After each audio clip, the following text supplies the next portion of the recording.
Hi అండి అందరికీ happy Sunday. ఇవాళ చేపల పులుసు అనమాట చర్చికి అయితే చేస్తానండి. సో సూపర్గా ఉండిందండి. సో చేపలు చూస్తుంటే నోరు ఊరిపోతుంది కదండి. మామిడికాయ వేసి చేస్తానమాట. సో నా వీడియో మీకు ఇంట్రెస్ట్ ఉంటే చూడండి, కంటిన్యూ చేయండి. ఈ చేపల పులుసు ఎలా చేయాలో నేను చూపిస్తాను, చూడండి. ఒక్కొక్కరు ఒక్కొక్కలాగా చేస్తారనమాట. సో నేనైతే ఇలా చేశానండి. ఎంతమంది ఇలా నాలాగా అంటే నా రెసిపీ లాగా ఎంతమంది చేశారు కామెంట్ చేయండి. సో సూపర్గా ఉంటుందండి. చేపల పులుసు ఎన్నో రకాలుగా చేస్తారండి. నేనైతే ఈ రకంగా చేశాను. ఒకసారి ఇది కూడా ట్రై చేసి చూడండి. మీకు నచ్చితే మళ్ళీ కూడా ట్రై చేయండి. కానీ బాగా లేకుండా మాత్రం ఉండదండి, నేను గ్యారంటీ. ఎందుకంటే అందరూ కూడా సూపర్గా ఉందని చెప్పారనమాట. అంత టేస్ట్గా ఉండింది. కానీ మెయిన్ మనకి మంచిగా చేపలు ఫ్రెష్గా ఉండాలండి. అప్పుడే ఈ చేపల పులుసుకి టేస్ట్ అనేది అద్దరిపోతుంది. చేపలు ఫ్రెష్గా ఉండాలి, పులుపు కూడా దానికి తగ్గట్టు ఉండాలన్నమాట.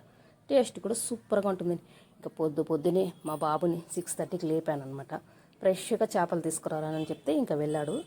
బతికిన చేపలే వీడియో కాల్ చేసి మరి ఈ చేప తీసుకుంటే బాగుంటుందా అని చూపించి మంచి చేపలు తెచ్చాడనమాట. సో పులుసు కూడా అద్దరిపోయిందండి. ఇంకా చర్చి వాళ్ళంతా కూడా భోంచేస్తారు. చాలా టేస్ట్గా ఉందని చెప్పారనమాట. సో ఇలా ట్రై చేసి చూడండి. ఈ సండే అయితే మేము ఇలా చేసుకున్నాం అనమాట. 8కంతా అయిపోయిందండి ఇంకా వంటలు. ఇంకా చకచకాని 10కంతా వెళ్ళిపోవాలన్నమాట చర్చికి. మొత్తం అంతా ఇలా చేసుకొని ఇంకా రెడీ అవుతూ ఉన్నాం అనమాట. సో నేను వీడియోలో చూపించినట్టు చెయ్యండి. టేస్ట్ అయితే అదిరిపోతుంది. కారం అయితే మేము ఎక్కువ తింటాం అనమాట. అంటే చింతపండు కూడా దానికి తగ్గట్టు, పులుపుకి తగ్గట్టే వేయాలి కదా.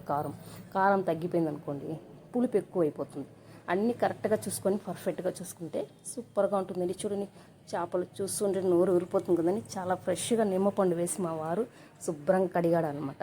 సో ఇంకా మామిడికాయ ముక్కలు అయితే ఆన్లైన్లో పెట్టి తీసుకొని వచ్చి ఇలా చేసామన్నమాట. సూపర్గా వచ్చిందండి. చేపల పులుసు రెడీ అయిపోయింది. చూడండి ఎంత టేస్ట్గా ఉందో. పుల్లగా కారంగా చూస్తుంటే నోరు ఊరిపోతుంది కదండి. ఈ సండే అయితే ఇలా చేసుకున్నాను అనమాట. సో అయితే మనకి మెయిన్ ఈ పౌడర్, మనకి మసాలా పౌడరు ఇది మెయిన్ అండి మనకి పులుసులోకి. అప్పుడే టేస్ట్ కూడా బాగుంటుంది. గమ్మని వచ్చిందండి ఈ పులుసులోకి ఈ పౌడర్ వేస్తున్న వెంటనే. అంత టేస్ట్ అనమాట. సో చేపల ముక్కలు కూడా మనకి బాగా మసాన్ని కాగాలన్నమాట. అప్పుడు వేసుకోవాలి చేపల ముక్కలు. ఎక్కువగా గరిటె పెట్టి కలుపుకుండా కుదుపుకున్నట్టు పెట్టుకొని మూత పెట్టుకొని చూసుకుంటూ ఉండాలని. కరిగిపోతుంది చేపలు. జాగ్రత్తగా చేసుకోవాలి. ఆ ముక్కలు విరిగిపోకుండా చూసుకుంటే చేపల పులుసు కూడా రెడీ అయిపోతుంది. మొత్తానికైతే అన్నీ రెడీ అయిపోయిందండి. చూడండి, ఇంకా సన్నగా తరిగి పెట్టుకుని కొత్తిమీరని యాడ్ చేసుకొని ఇంకా బాక్స్లోకి అయితే ఇలా ఎత్తుకున్నానండి. ఓకే అండి, అందరికీ బాయ్.